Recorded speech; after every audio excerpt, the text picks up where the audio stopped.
Hey everyone. Yeah, I promised I'd do this, and well, I live up to my promises. When I say I'm going to do something, I do it. And just like I promised at the beginning of 2:30, pretty much like any other fan, knowing exactly what was going to happen, and saying that from that moment until the moment that the Mecha Sally story arc, or Mecha Sally Death Egg Mark II World Tour II story arc was over, only then would I open up every single issue and read it. And I did just that. I read them and I reviewed them. Anybody watching could attest to that. But, just like a lot of people, I also said that I was going to do an overview, an overall review, a look back at the more recent crossover, Worlds Unite.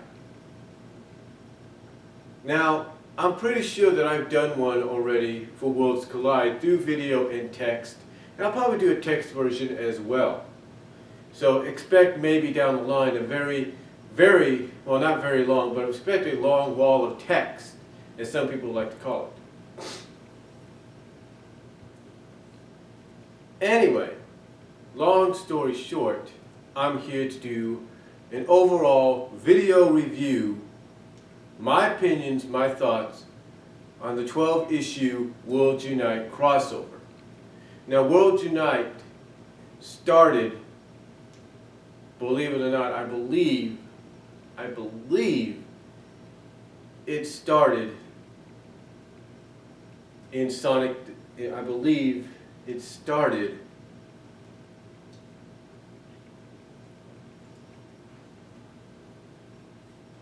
I'm trying to remember.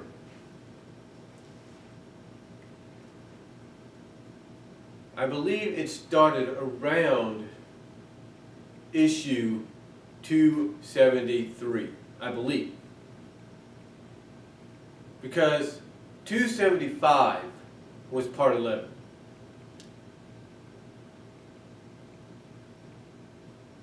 Well, actually it started around, I believe, Sonic Universe. I can't really remember. It was one of them. But I know that part 11 was 275.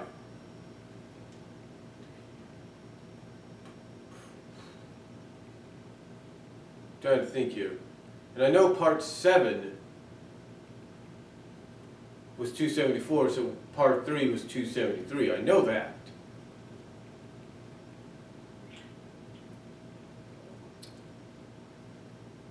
Yeah.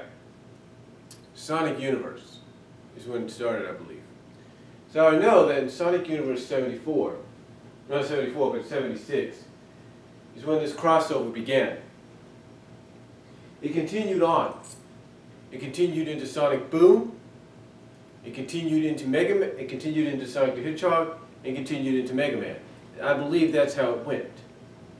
It went Universe, Boom, Sonic the Hedgehog, and Mega Man. Not too bad, if you ask me. Not too bad. And unlike with Worlds Collide, this time I've been able to catch up and read on every single issue, whether it was physically or digitally. Now, physically, I do not have part 12, the final part. Digitally, though, I have read it. I read it by downloading it from a certain website called vk.com, a Russian website. And I'll give you, and like I said, if you check out my last video where I did my review, 40 minutes worth, if you will, about 2 to 3 parts worth of Mega Man 52 review. Excuse me. Then you will notice in that review that I have a link in the description box. I'll even provide the link down below as well. Now what can one say about Worlds Unite here?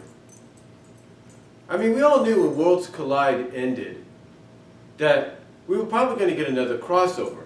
In fact, Ian Flynn even said we were going to get such. We were going to get one down the line.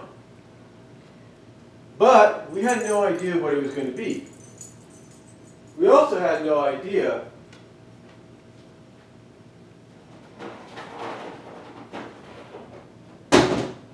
hold on for a second. We also had no idea, like I said, that it was going to involve so many characters, such an enormous cast, if you will. Now, we pretty much all speculated as fans that if there was going to be a sequel, that we would have more than just game characters in there.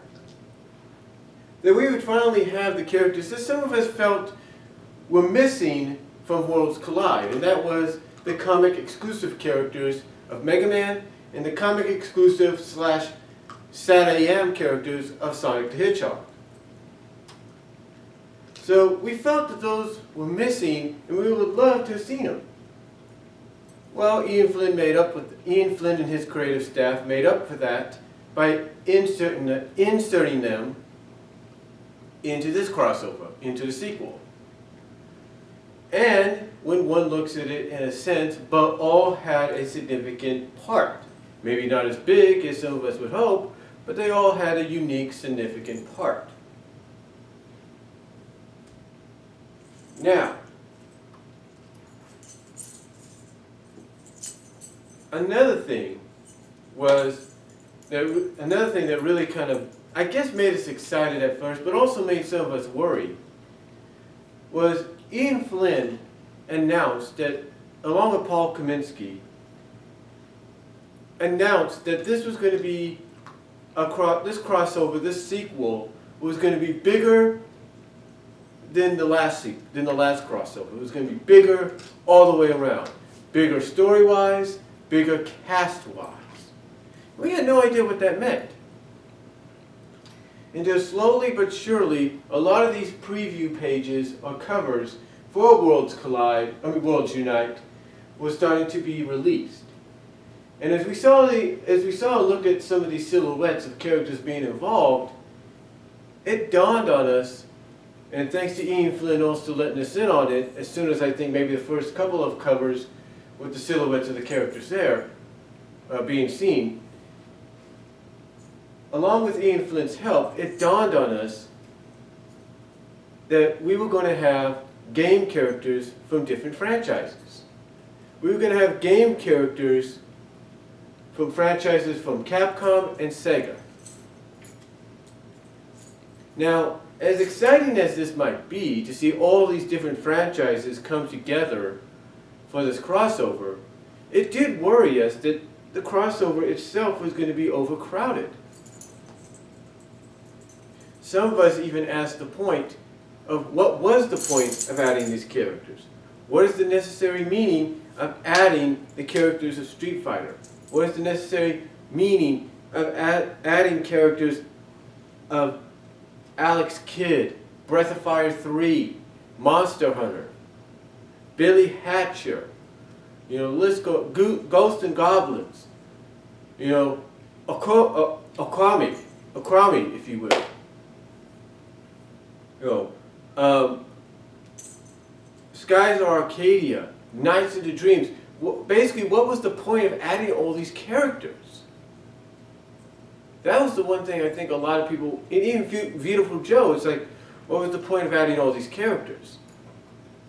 And again, it would kind of dawn on us that this was basically what what Paul Kaminsky, I should say, meant when he said that the crossover was going to be bigger than the last one. Not just story-wise and issue-wise, but cast-wise. Now,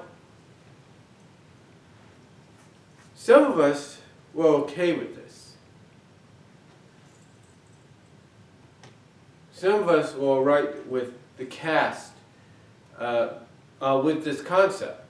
And some of us were excited.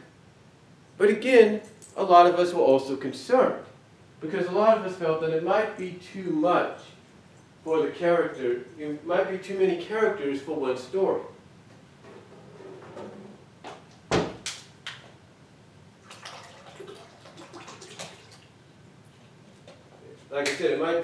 too many characters for one story. And another question a lot of us had was, what role would these characters play in the crossover? When would they appear? These were, questions. These were questions we wanted answers. Like, these were questions like, when are these characters going to show up? What role are they going to play? Who's going to do what? These were always our biggest concerns. Or a lot of fans' biggest concerns, actually. But another concern as well, and I've mentioned this in previous videos before this, and a lot of fans have come out even before the crossover began, or as it was slowly being started and released.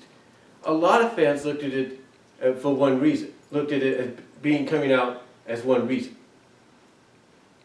See, a lot of people felt that the reason this crossover was happening, the reason we were getting such a bigger cast of characters along with the Sonic cast and the Mega Man cast, the reason we were getting so many characters was because of the fact, and I mentioned this, like I said, in more recent videos, as well as people mentioned it in other ways, that the reason this crossover was happening, the reason the story was going to be bigger, issue-wise, as well as cast-wise, was because this crossover was going to be nothing more than a cash cow.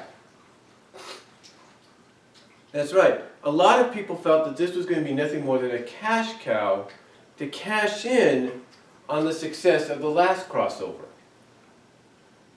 Now, I've mentioned before in a recent video, and that you'll see maybe a couple videos before this, but I said in that video that I do agree that this probably was nothing more than a cash cow, due to the fact that if it wasn't a cash cow, they would have let the writer, Ian Flynn, or any other writer working on the crossover, the creative staff, basically take their time with it and make it into something potentially good. But they didn't. They did not do that. What they did instead was they, in the eyes of some, rushed it, and the potential that was there was basically wasted. And a lot of people could see that. They could. They could see that the potential was wasted, and that's why a lot of people still, believe it or not, stand by the fact that this was nothing more than a cash cow. But when one looks back on it, was the potential there? Yes, it was. When I read all the issues, and I did, including the digital one that I downloaded of of the final part, which I will still get a physical copy of. When I read those issues, and I've done my reviews, which you can find here on my YouTube page, I admitted that some of them were good.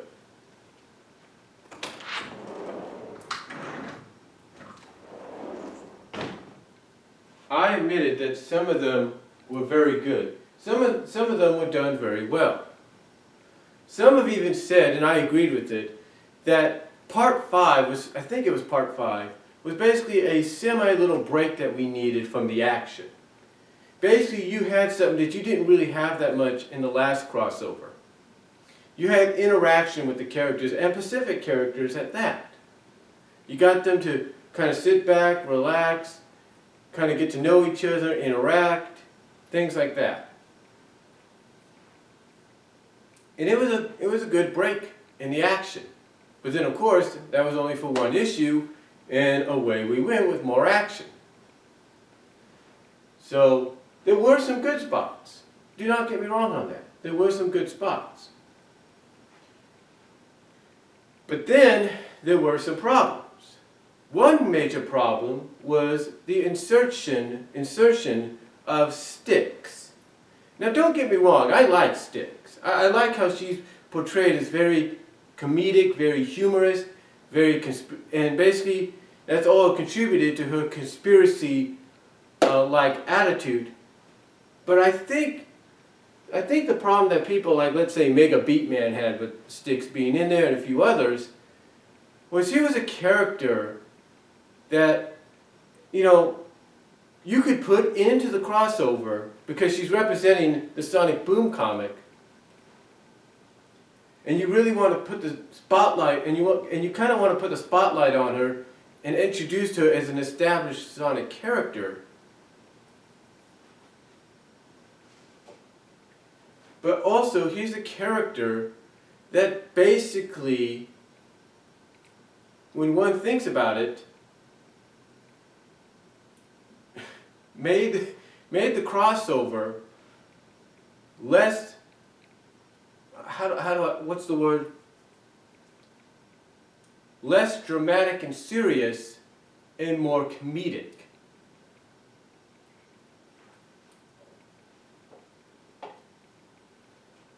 I mean, let's take a look at who she recruits to go with her.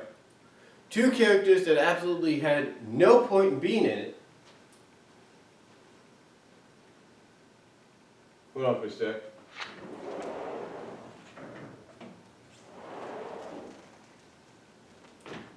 No, I'm just checking on my dog out there. But anyway, who did she recruit but two characters that had absolutely no reason for being in there, and that was Comedy Chip and Fativius Beaver. It's like, what point did they have? They're characters that just appear on and off in the Sonic Boom cartooning game. What point did they have being in there? They had none. Now I could understand maybe if she recruited Percy, the female echidna, I believe, into her quest, that would have made more sense because, believe it or not, she could be taken seriously. She's a butt kicker from what her description says. She would actually take something like this very seriously and be willing to do whatever it takes. She wouldn't sit on the sidelines. And I guarantee you fans would have accepted her more as a part of Team Styx than Comedy Chip and Fativius Beaver. But the reason they went in that direction was to give it that Sonic Boom humor. And how do they do that? They do it mostly, how do they do that? Let's put it this way. You have several fight scenes where Chimp and Beaver are doing nothing but running away. Styx at first is thinking of joining them, but then changes her mind and fights anyway. And it's Styx, of all people, you have recruiting the Street Fighter team. It's Styx, of all people, of all characters, you have recruiting the Street Fighter characters. What, you couldn't have maybe, I don't know, well, yeah, my dog's just sunning out there.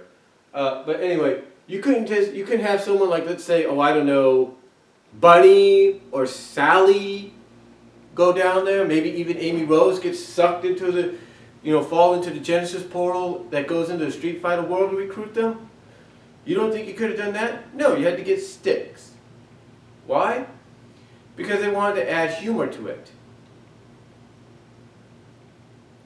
And then another thing that a lot of people pointed out that made Styx sort of a problem and not necessarily needed here, except she was representing the Boom universe, was the fact that she broke the freaking fourth wall in a book that has not broken the fourth wall, if you will. Well, the Sonic Boom comic and show does, but anyway, in a story arc, a crossover event like this, with so many characters, that doesn't necessarily have to break the fourth freaking wall because it's supposed to be taken seriously. But they end up doing it anyway, especially during the recruitment issues. How do they do this?